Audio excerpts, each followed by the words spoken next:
Rosemary, have we got any type of machinery to edit tape? Oh, you know we do. Time for Dickie to get tricky.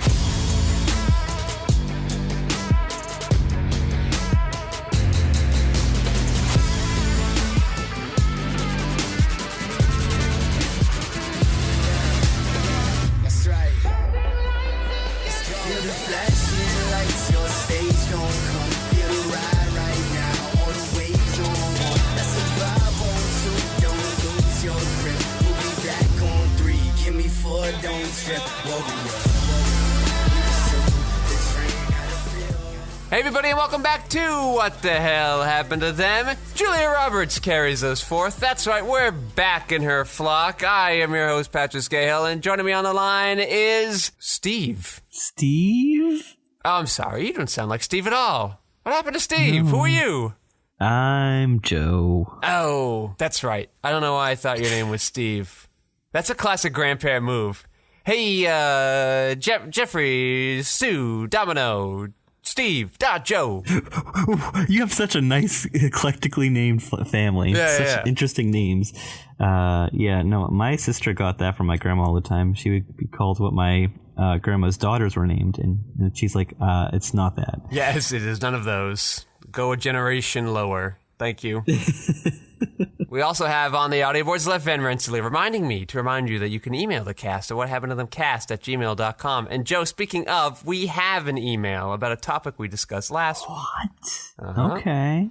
Go on. This email comes all the way from New York. And this is in reference to our Lightyear conversation from last week.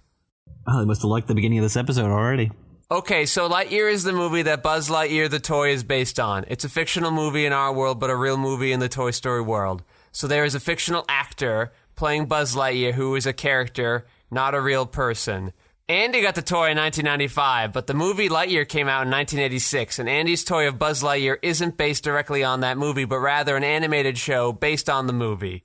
A situation similar to the movie Ghostbusters and the show The Real Ghostbusters. This real cartoon in the Toy Story world is also a fictional show in our world that exists and is called Buzz Lightyear of Star Command, which has Patrick Warburton voicing the titular character. Hope that clears things up. What the hell is he talking about? I have no idea. Okay. I thought... I was just thinking, though, because I thought this was the movie that Andy watched in the theater in 95 and was like, I want a Buzz Lightyear toy. And then I asked myself, what 6-year-old, the one sitting next to me, would ever want to play with a Buzz Lightyear toy after watching that movie? I have no idea. I don't think movies of this nature, are, based on what you just told me, are coming out in 1986. No one's making a time travel movie, a kid's movie where people are dying around him. I don't think the youths of the 80s could handle that. Not in Reagan's America. Maybe Reagan's not president in the world of Toy Story in 1986, though.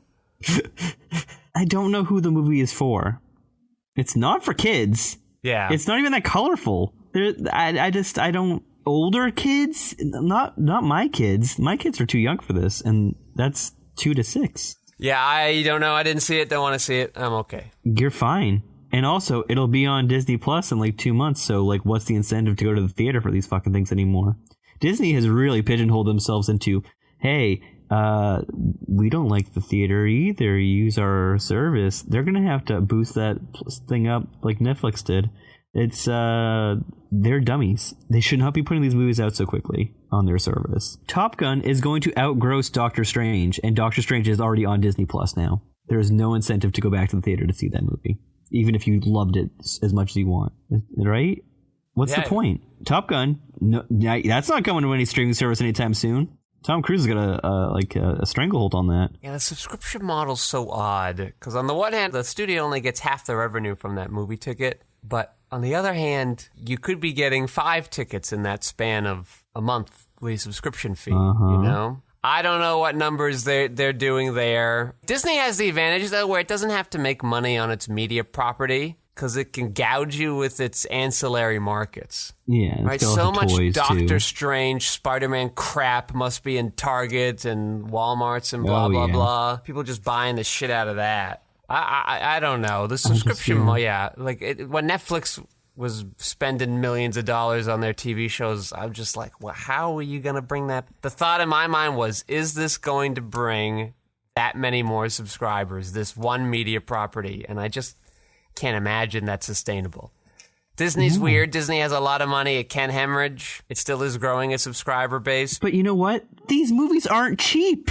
They're No. so expensive. I know. So maybe they think they're going to sell a lot of toys with this thing, too. I don't know. Guess I'd rather just have the regular Buzz Lightyear, not the new kind of odd-looking one. Yeah, though, they kept Spider-Man 3, the second Spider-Man 3, in theaters for months before putting on Disney Plus, right? It's not going to Disney Plus. I don't believe it. Just I think ever? it's going to like a Netflix. Yeah, no, because it's not a Disney movie. It's a Sony movie. What? So the Spider-Man series is a co-production of Sony and Disney Marvel. So Disney technically doesn't own it. I hate that I know this. They have warped our brains around this bullshit. But Sony holds the Spider-Man properties, and Disney's just kind of borrowing them and putting their characters in them. All right, well, never mind then. I brought it up because I thought it was interesting. Like, this movie, the Spider-Man 3, the second one, obviously did really well in theaters. Yeah, and it didn't go to a streaming service. And it didn't go to a streaming service. So the thought was like, oh, maybe when they know a movie's doing really cleaning up in the theater, they'll leave it there. But when Doctor Strange is like, oh, they'll just take it out. Well, Doctor Strange did well for the first couple of weeks, and then when everyone was like, oh, well, that's what you're going to get for the diehards, and then the rest of people are just going to wait for it to go on Disney Plus in a month. Yeah. It's like almost a month. It's 45-day window, and that's it. Crazy. Why? It's unnecessary. Yeah, that seems short to me, too. Well, we've gotten off track already. Joe, why did we return to Julia Roberts? Because she decided to do yet another TV series based off a podcast. Not that I listen to many podcasts. I did not know they were so prime for turning into shows or miniseries. There are so many right now. I didn't even know this was a podcast until I looked up on the Wikipedia. God, when are we going to stop regurgitating things that already exist? Or, better question, when are we going to get the What the Hell Happened to Them TV show? Fuck off. Yeah. Right? We just got an episode. It's you and your daughter at the movies, and she has to pee all the time. Who's gonna watch that? That's my life. I don't need to watch my own life again. You don't have to watch it, Joe. You just have to be in the writer's room when we're mining you for ideas. Oh, yeah, so fun. And this one time, Julia tried to eat a Lego, and I'm like, Julia, no. And he's like, okay. Yeah, I hope he's not eating any Legos. Well, I know, right? See, that's the conflict I'm talking about. All right, Joe, we're watching Gaslit this week, right? The Showtime, no, was it Stars? Stars miniseries. I've noticed the streaming services seem to they back a horse. Stars seems really in the camp of Julia Roberts. Oh, yeah, because he's found a lot of Stars, Julia Roberts because I borrowed movies. Stars for a week to watch the show. It's how I watch French Connection. Great movie. Ah, good for you. Right? Did I log that? I haven't seen it yet, I don't remember, but I love that movie. All right, I watched it last week. It was the movie that I was like, I need to watch all of Gene Hackman's movies last year, and I did. I don't know if we're talking about the same movie. Not the French Connection. Did I say French Connection? You said French Connection. Oh, shit. French Exit. Oh. That's a different movie. I like French Connection. I've seen French Connection. Yeah, I was French like, oh, Exit, cool. Surprisingly funny French comedy. Exit, Michelle Pfeiffer. Delight. Yeah, I watched that in the theater last year. But Netflix has Sandler. Disney Plus has The Rock. Oh, okay. Right? Where's Jack Nicholson going to fall here? Well, he doesn't make movies anymore, so I don't know but like, what do you think has like some collection of all of his movies? I think it's Amazon Prime. Yeah, Prime. That's what I thought. I've seen a lot of Nicholson on Prime. Not even just the freebie stuff, but like you got Heartburn that's just been sitting on that Prime for like 2 years now in my watch list, and now I'm like, oh, I got a reason to watch it. Yes. Is that a Mike Nichols movie? I don't know off the top of my head. I'm gonna check that out really quick. Well, before you check that out, Joe, check out what the plot synopsis of this is.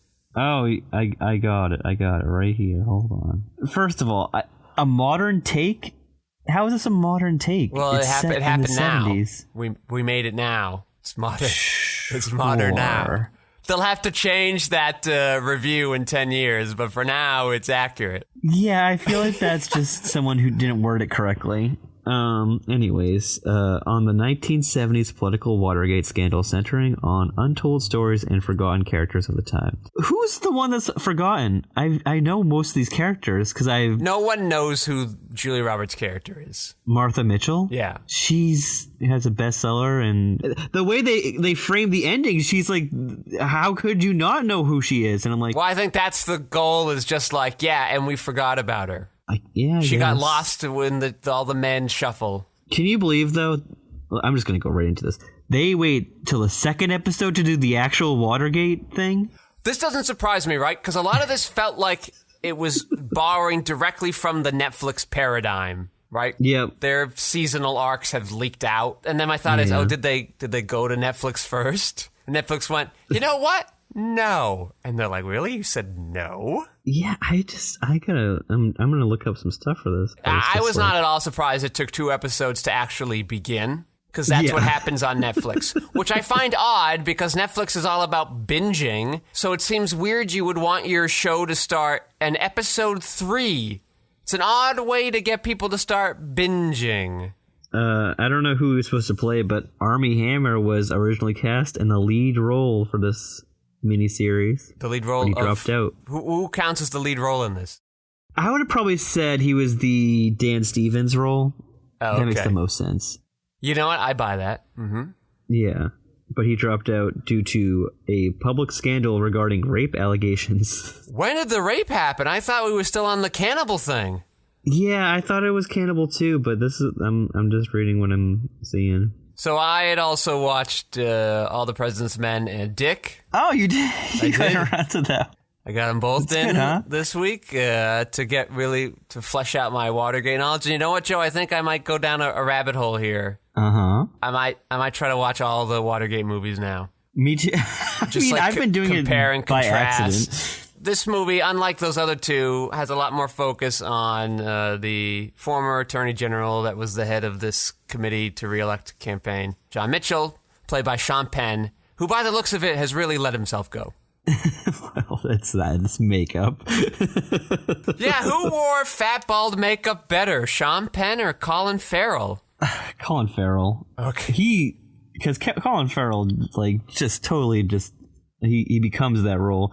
The whole time I'm like, Sean Penn wearing the worst makeup right now. I mean, I guess it looks good. I don't know. I always knew it was Sean Penn. I was never like, this is just, was it John Mitchell? John Mitchell, and then his wife, apparently the most famous Attorney General's wife of all time. Also a Southerner, so a little typecasting for Julia there. Yeah, what'd you think of the accent? I don't know.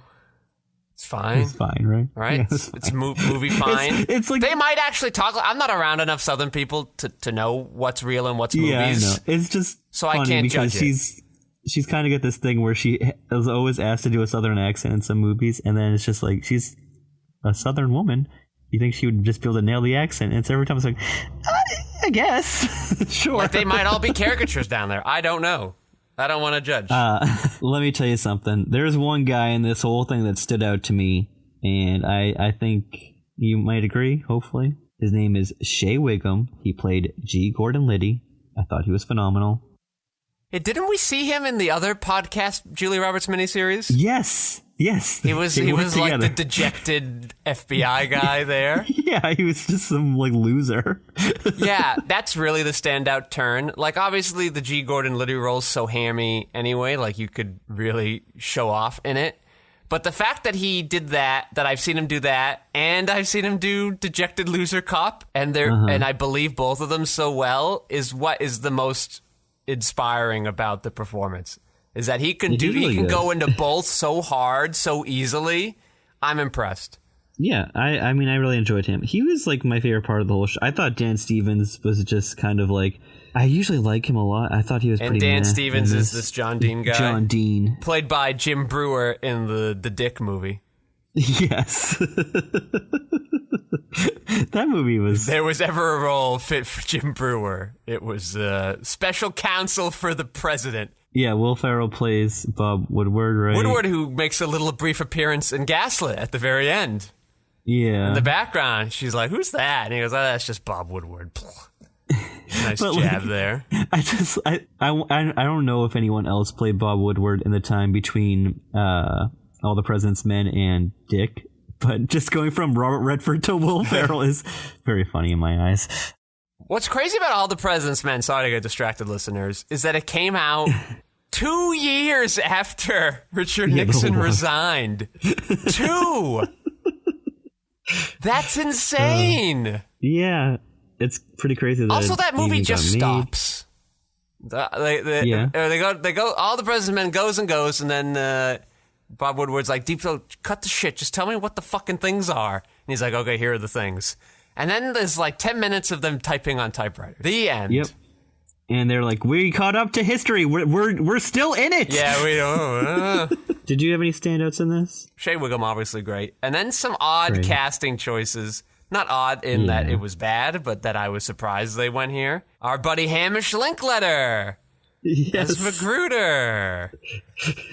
A very different role than what he usually gets. So that was kind of fun. Patton Oswalt somehow in here. Patton Oswalt.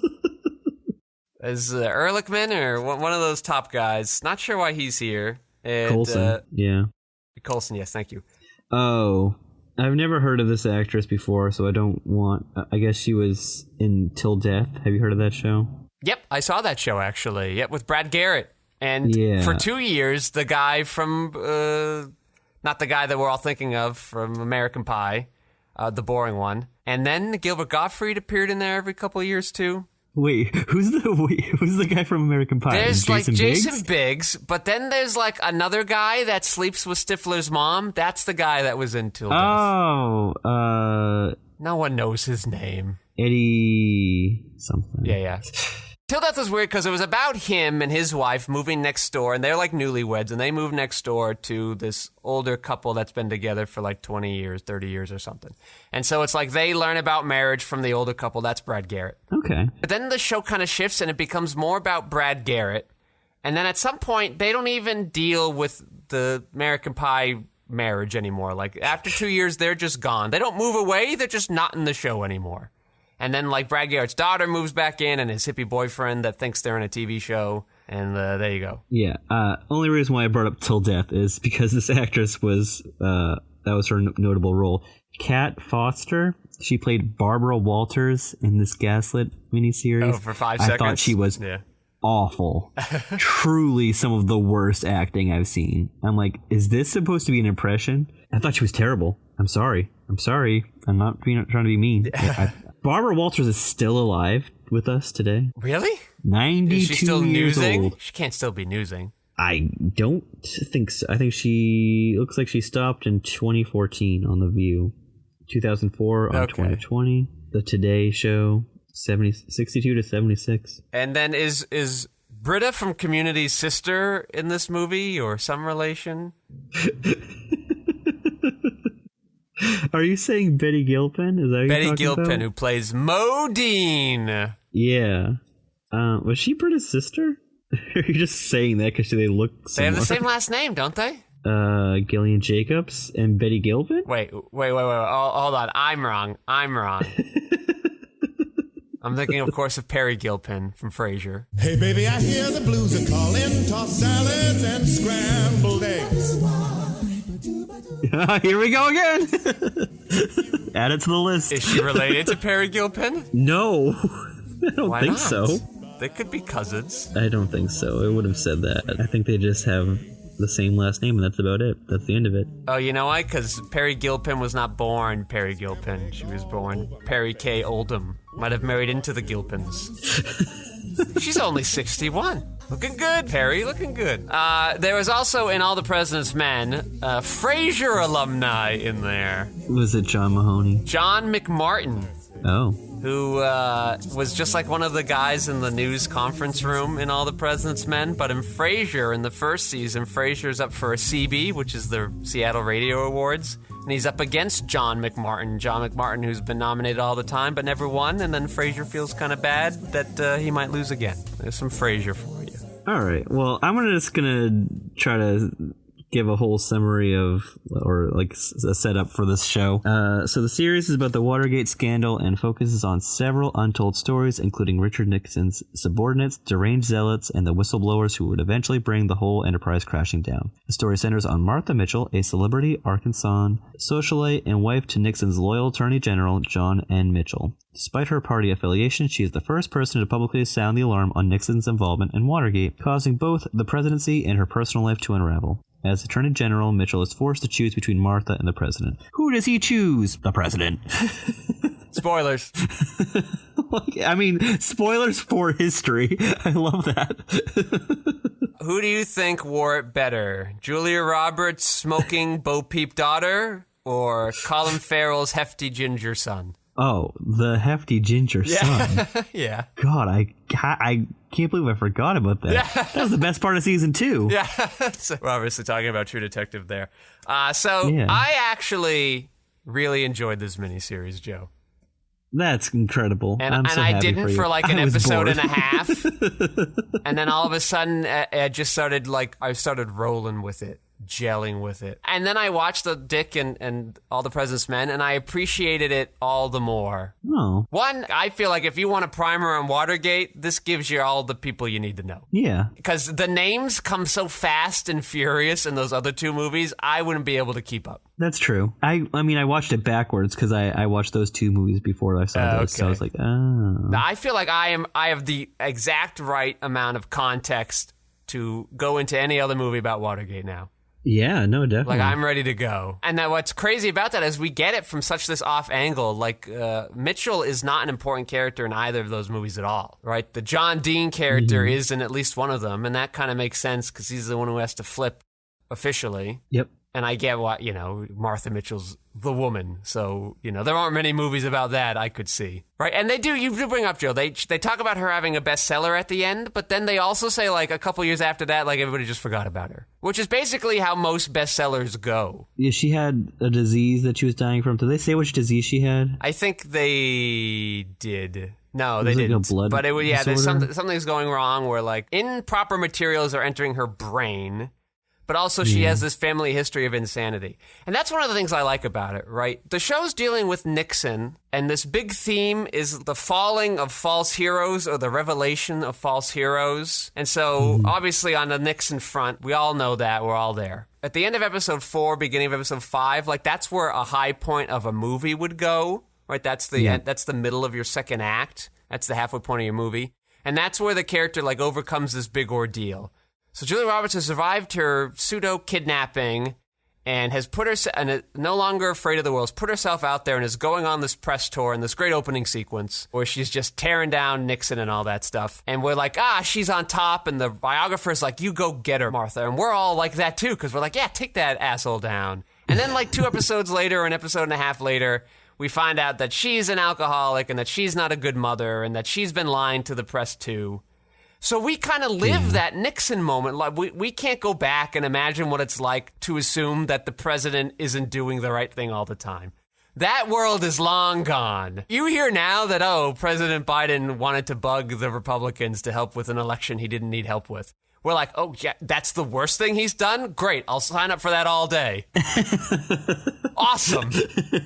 That's it? That's all I did? He's not drone striking anybody? Great, sweet. So this is a way for us to experience what it felt like for the American public, where we're like, no, Julia, don't do all these things. But then also that side with the mental health issues that she has, it's not as easy as she said this thing, but because she was a woman, nobody believed her. It was, to some degree, there was reason not to believe her. She wasn't this perfect person that was right all the time. She did have a lot of issues. She was getting something out of her press tours, too, even before the Nixon stuff went down.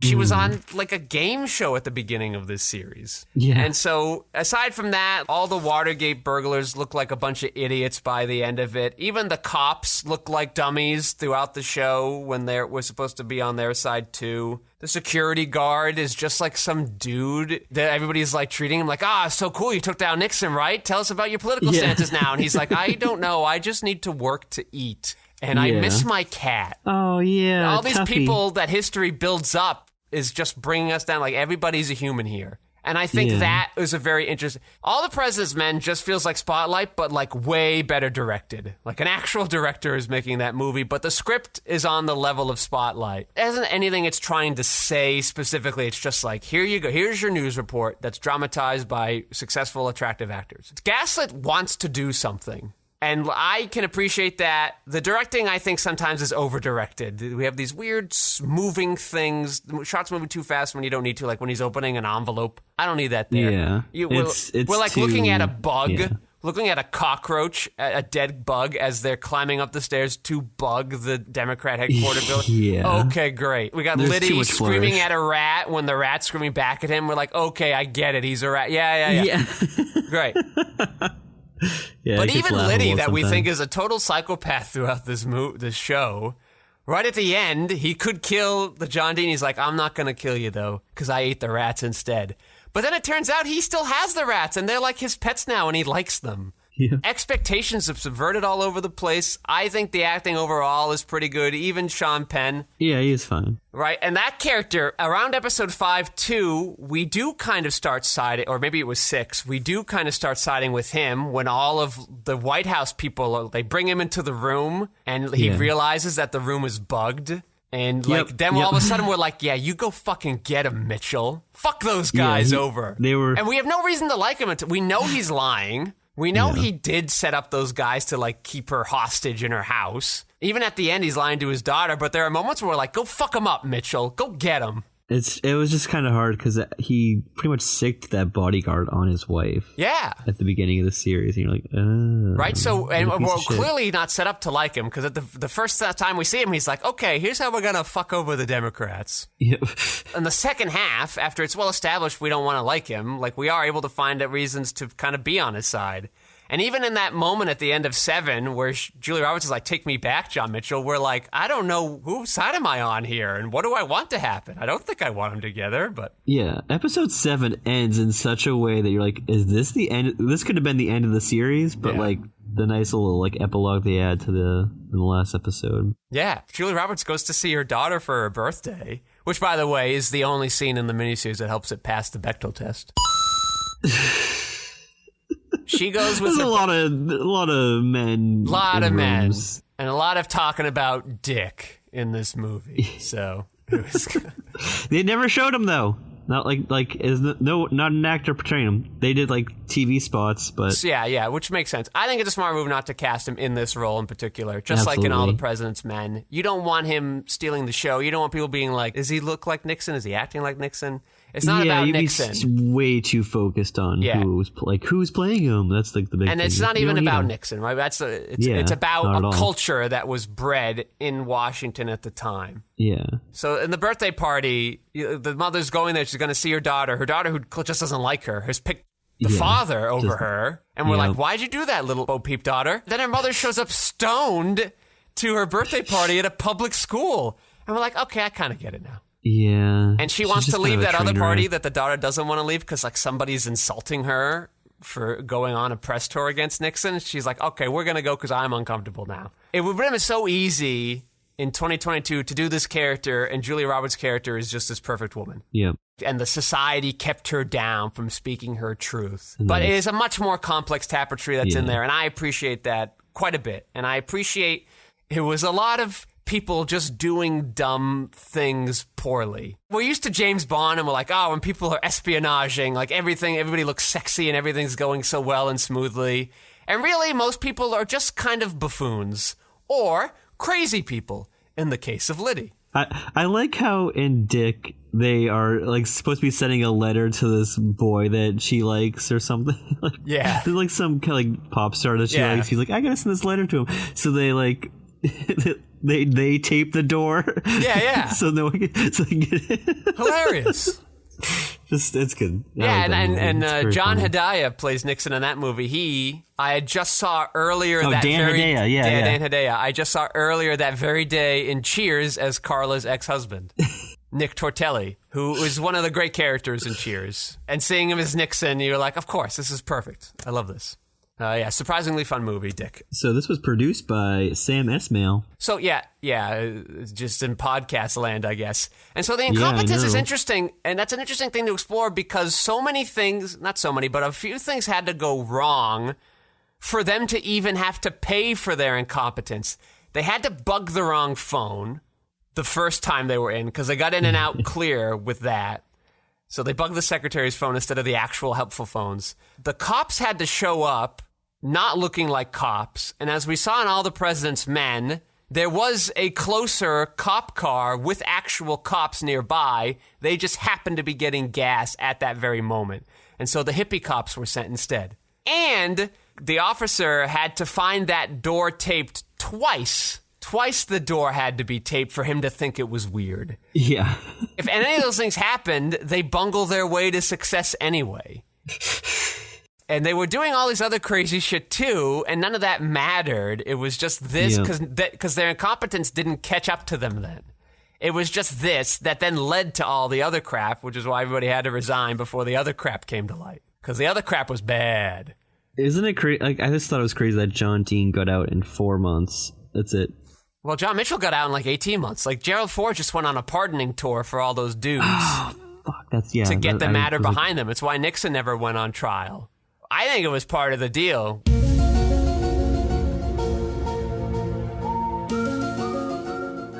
The Republicans were just like, listen, Nixon, you're going down. You're going to take us all with you in the next 5 elections. So you leave now, Ford will pardon you, and we'll all be done with this, okay? It's also interesting to see how an impeachment went back then to how an impeachment went 2 years ago now. Well, that's it too, what I was thinking when I saw All the President's Men, and there was just so much importance of, we've got to make sure the sources are accurate. We got to make sure. Yeah. Cite your sources. Well, yeah, this one guy denies your story. The paper's done for. It looks like you published a thing that may not be true. We're screwed. And I'm like, oh, news is such a fucking mess now. Yeah, they did the same thing in Dick. So that's 20 years apart. And then Will Ferrell the whole time is like, I need to make sure I have the right thing. It doesn't matter if it's false. You can just say, oh, well, we screwed that up anyway. And nobody cared. What happened to Who cares, right? Yeah. That's crazy. We just don't care anymore. And there's obviously a strong anti-Trump bent to this particular show, despite it trying to be even-handed with Martha Mitchell, which is why I think it focuses on the Liddy character more than the other movies have, despite the fact that he's one of the names I connect with Watergate the most, just from my normal American public school education. I couldn't tell you why, per se. I just know Liddy's involved somehow.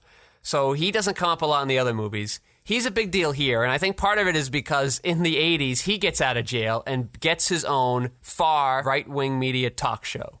And as we learn that tidbit about him, we zoom in on a poster in his prison cell of Ronald Reagan, and it says, "Make America Great Again." And I go, I see what you're doing here. Yeah, I saw that. I was like, okay. The pacing for me was just, I don't know, maybe that was an issue. I was just a little bored sometimes. Not like the subject matter wasn't interesting. I was just like, okay. Yeah. I don't know. That's just me, though. No, I agree. I was just not really too into it. There's an episode and a half where I'm just like, oh my God, I got to do a Watergate story. But then I'm like, I'm into Watergate. Let's go.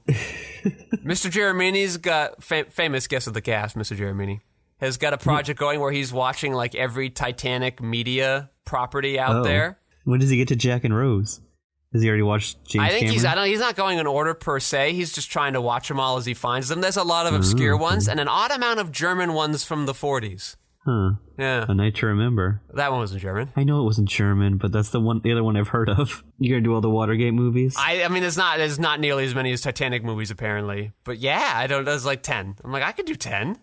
You should watch The Post. Yes, that's on the list. Yeah, I will watch The Post. That's so good. It's so good. You have ever seen it? I've not seen it because it looks so fucking boring. It looked boring. I thought it was so boring. And then I watched it for real, like sat and just like stared at the screen and like paid attention. And I was like, this movie is shot so well. Well, you got Spielberg behind the helm.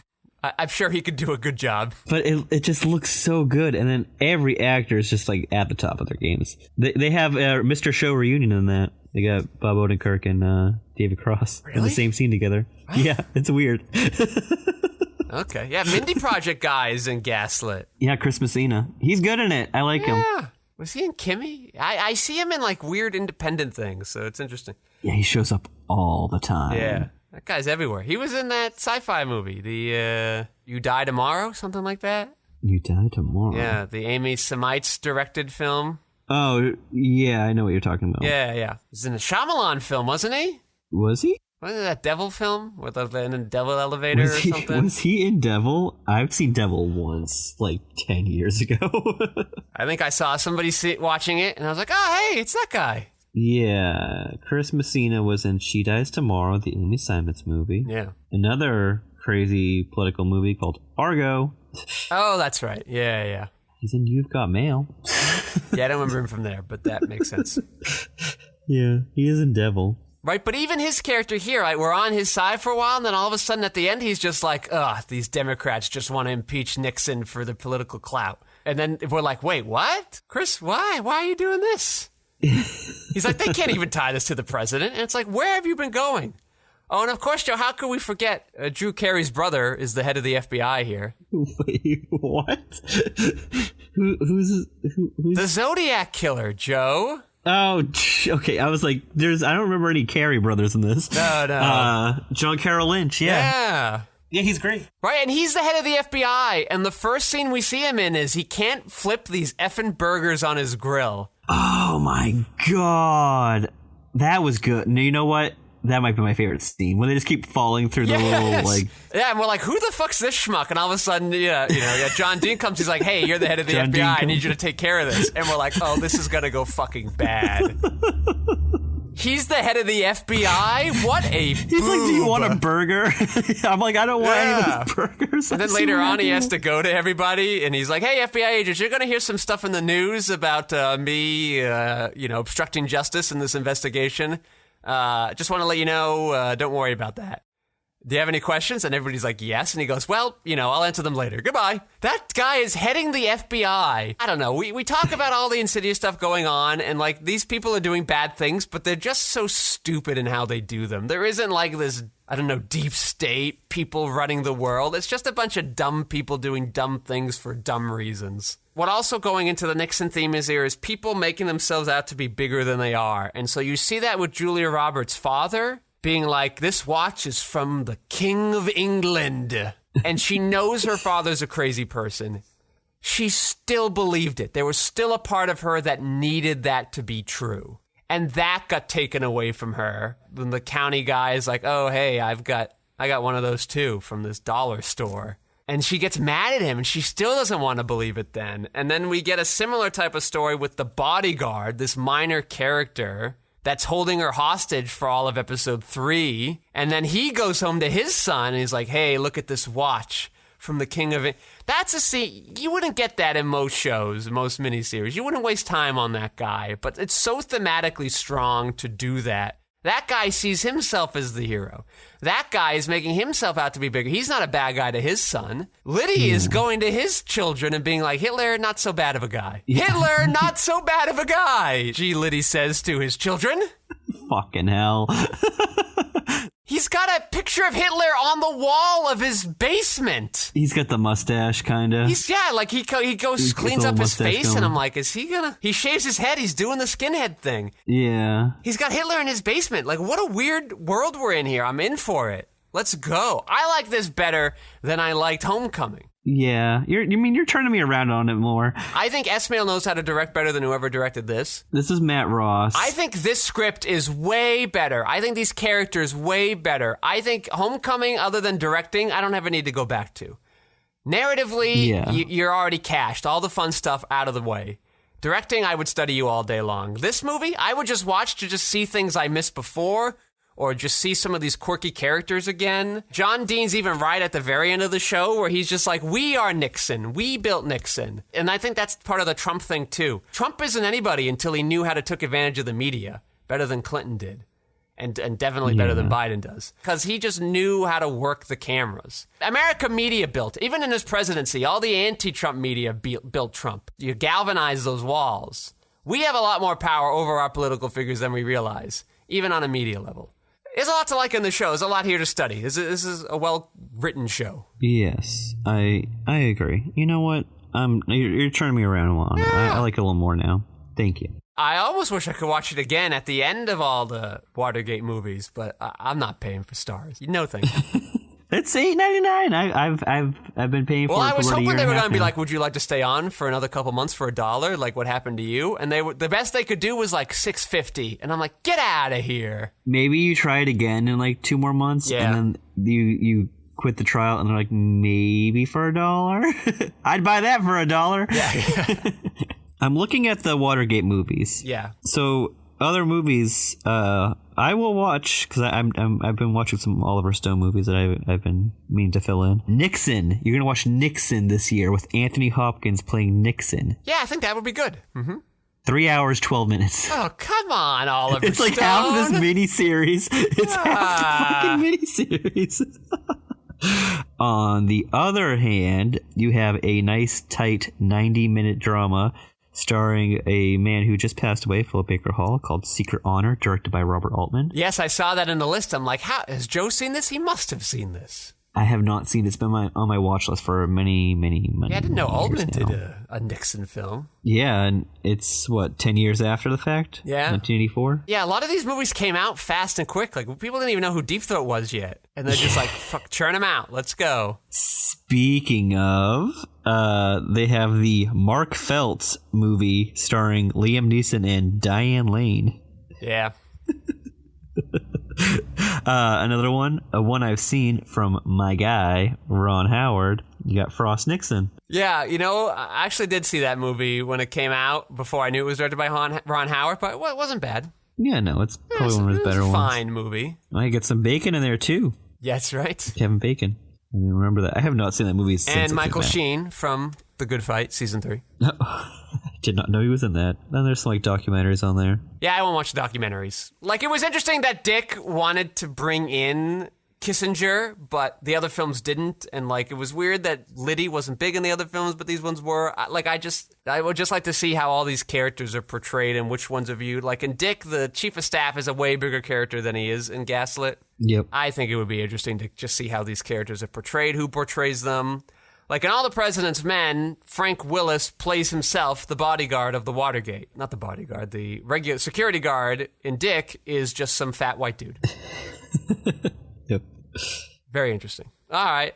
We've gone a little long here, but, it was 8 hours we had to cover, and then 2 extra movies we threw in there as well. Yeah, it's fine. I think the best Kissinger bit is on The Simpsons, where he loses his glasses in the toilet at the nuclear power plant and is too embarrassed to admit it. And then Homer finds his glasses and starts wearing them so he'll look smart.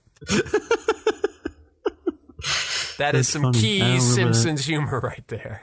Yeah, that's good. Henry Kissinger and Dick, portrayed by Saul Rubenaud, who was Daphne's fiance in Frasier. Hey, baby, I hear the blues are calling. Toss salads and scrambled eggs.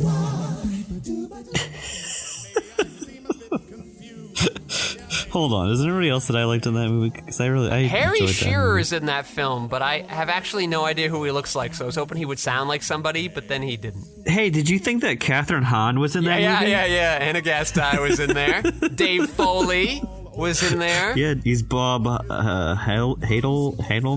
Yeah. So he's the chief of staff guy, right? That's the guy in All the President's Men they're trying to nail the whole time. Yeah, what did you think when, a very, very young Ryan Reynolds showed up? Yeah, he looked kind of fat. He did. He looked A little chunky. not like Not Ryan unhealthy Reynolds. fat, Yeah. but he just he doesn't have that He Hollywood. just looked thick. Wait, how old is this movie? Was he pizza partying yet? Pizza parloring yet?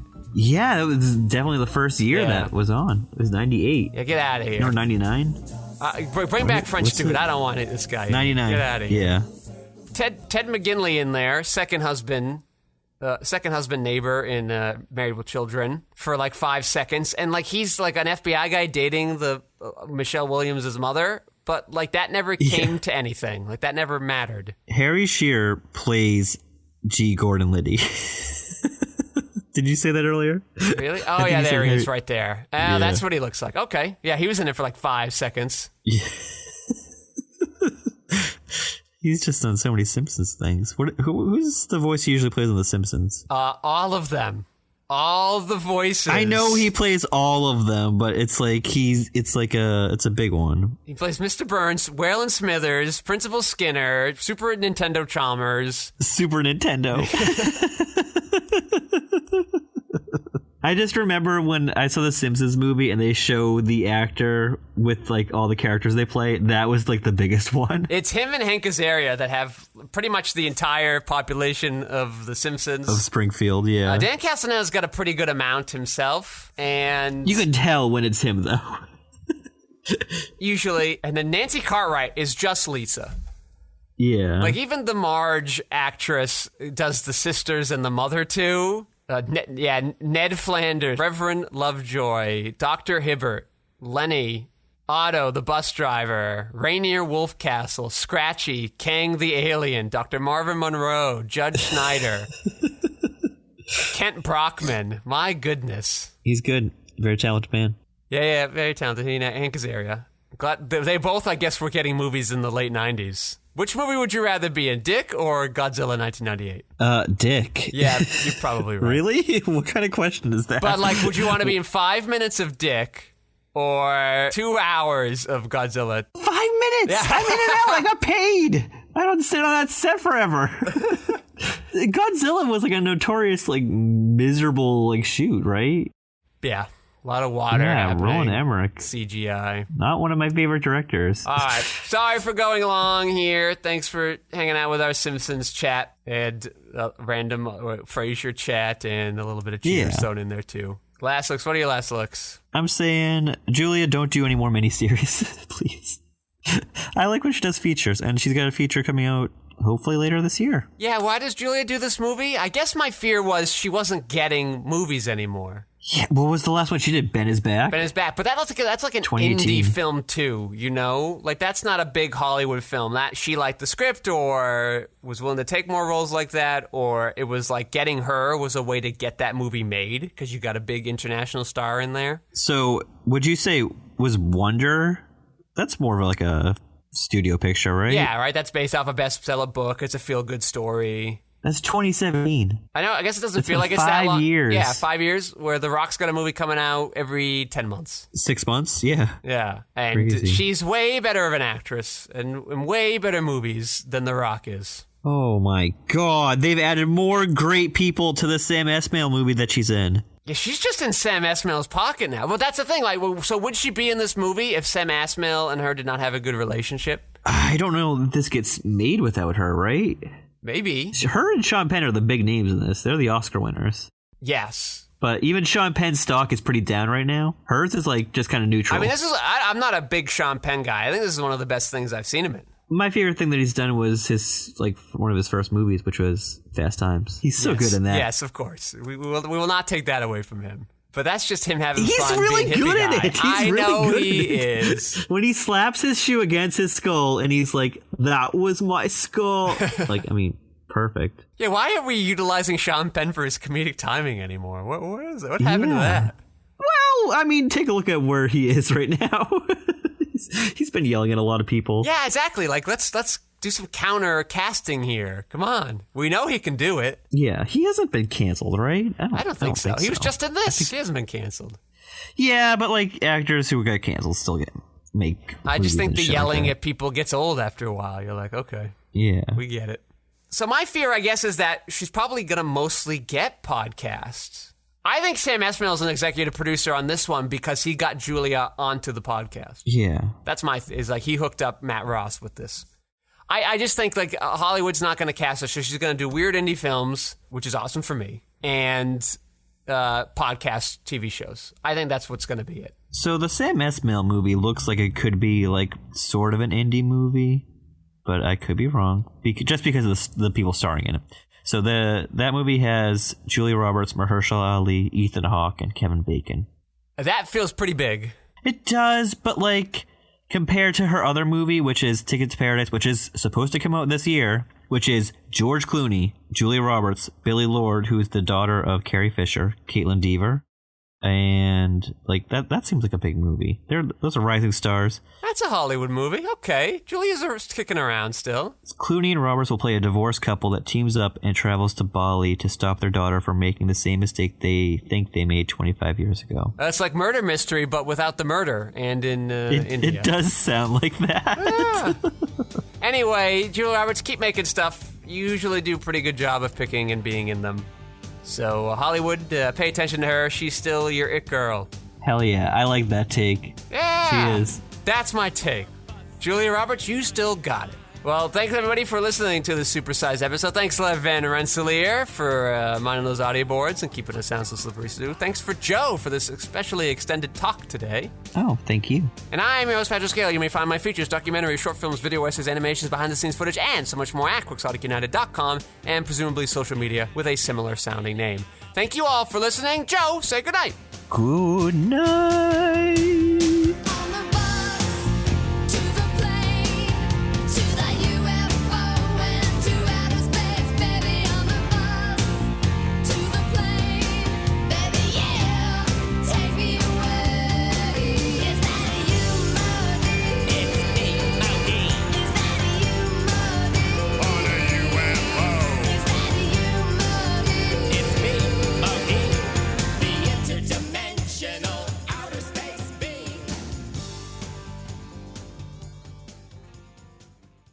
How did the screening of Buzz Lightyear go? Did your kids want cat toys? No, absolutely not. We first of all, we went to Whole Foods to get lunch before the movie because there's like no other place to eat around Bellingham. That within like the next 20 minutes we had to eat, so we got a slice of pizza. What happened to Chili's? Well, it's there, but I'm like, we don't have time to sit down. And Chili's isn't open till 11, and our screening was at 11. Gotcha. You didn't want to feed him the Mickey D's breakfast? I asked her. She said she wanted Whole Foods. So I was like, okay. Hey, all right. And then she immediately, as soon as we get to the food area, she's like, I have to go to the bathroom. I'm like, okay. So we went to the bathroom in Whole Foods. She was out in like 2 minutes. I was like, okay. Got her food, sat down, ate her food, went to the theater. I have to go to the bathroom. I'm like, okay. So we bring her to the bathroom. She does her thing. And mind you, she has not had a sip of water or anything to drink yet. She had like a bite and a half of her slice of pizza. You're dehydrating your children? She wasn't thirsty. I gave her the option. She said she wanted the drink at the theater. So I was like, okay. So we get tickets. We are heading into the theater. We are sitting down. Immediately, I have to go to the bathroom. Okay.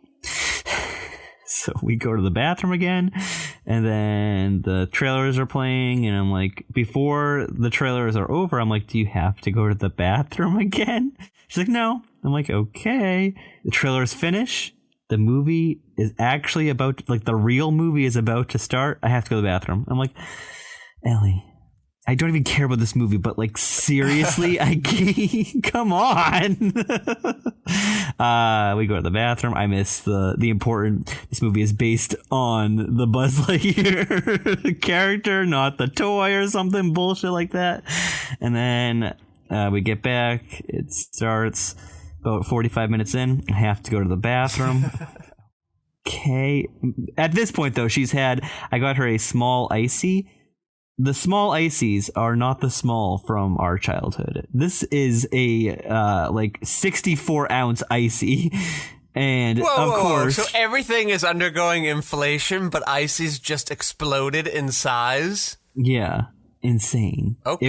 I was like, the guy had already poured it, and I'm like, that ain't no small, Mister. That is not a small. I should have said kitty size or something. This here is an Oklahoma small, good man. It towered over my small, like, diet soda I got. And I was like, how is the icy cheaper than the diet soda? When did this happen? I have no idea. It wasn't even it was cheaper. It was just an enormous size. Okay. It was crazy. So, and of course, she's like slurping it down the whole time. And I'm like, Jesus, like she tanked through it in like a half hour. And I'm like, yeah, she hasn't drank anything all day. Yeah, but like I've given her water and stuff, and she just didn't want anything. So I was like, okay. And then she was saving it all up for this, and then she's like scarfing down popcorn, and I'm like, okay. Well, you can't pee that out. Yeah, 45. She had to go to the bathroom again. I was like, okay, well, this one makes sense. So then we go to the bathroom, and then we come back, and then the first thing she says, she's like, is it almost over? And I'm like, looking at it, I'm like, it's got an hour left. I'm like, it's got 20 minutes. It's almost over. Yeah.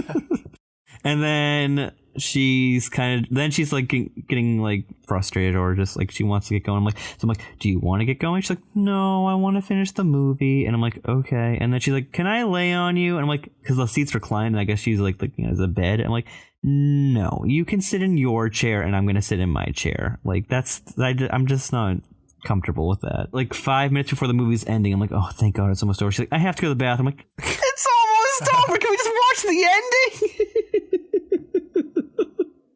So we made it back for the last like 6 minutes of the movie, and I'm like, at the end of it, I'm like, did you like it? And she's like, yeah, it was great. And I'm like, are you like? I had to like ask her 3 times, and then she's getting annoyed that I kept asking her. I'm like, okay, so you liked it? She's like, yeah. I'm like, what'd you like about it? She's like, I don't know. That is the review of a 6-year-old going to Lightyear. How could they enjoy that fucking movie that is made for those Disney adults? The movie has the same setup as Interstellar. Just saying. Hard sci-fi at the beginning. Excuse me? What? So the Earth is ending, and he has to go... Wait, why does he have to go to space in Interstellar? He has to go to space because he's trying to find a new habitable planet or something. Okay. Was Earth ever in danger, and he had to blow up a meteor? Is that's just Armageddon? So I only said the Interstellar thing because in the first like 15 minutes after they have this like one mission where they almost like they break their spaceship and they get stuck on this planet, he's gonna like go find some way to get to warp speed or something. I don't fucking know. And then he has to go to the mission by himself because I don't remember. I was getting asked a million questions by the kid. So he takes the mission by himself, and they say it's going to take 4 minutes, and he comes back, it's been 4.5 years, and everyone's aging, and then he just keeps doing it over and over and over again. Oh, Groundhog's Day. Well, by the time everyone's aging, and he's not. And then his partner that he got to the planet in the first place with dies, and she's got a grandkid, and he meets the grandkid, and then he hangs up. I'm like, so it's Up mixed with Interstellar, and I'm just like, okay. Lame. I hated it. I thought it was the stupidest thing, and it was saved by a couple of moments where the robot cat was kind of funny. The robot cat has a couple of moments where it's just like it's doing calculating, and its head turns 360 and it goes beep boop beep boop beep. I'm like, that's kind of funny. Okay. She didn't find it amusing. She didn't laugh once. She didn't seem interested at all. Like I said, she got up to go to the bathroom like a bunch of times. Yeah, maybe she's going through menopause. She's 6. Okay. Don't you have to go through puberty before you go through menopause? I don't know. I'm not a doctor. Okay. Did your son go to this too, or is he too young? Absolutely not. He's not movie theater ready yet. No, I want to take him so bad to a movie. It's just like the kid can't sit still for 5 minutes now. He used to be able to sit and watch Ponyo for the entire like runtime. Yeah. And now he's just like, I can move around a lot more. I don't think that'll be happening for a little while. All right, we'll do this. We got a lot to cover. Oh, do we? I want to hear your takes. Go on. The Good Fight has this great quote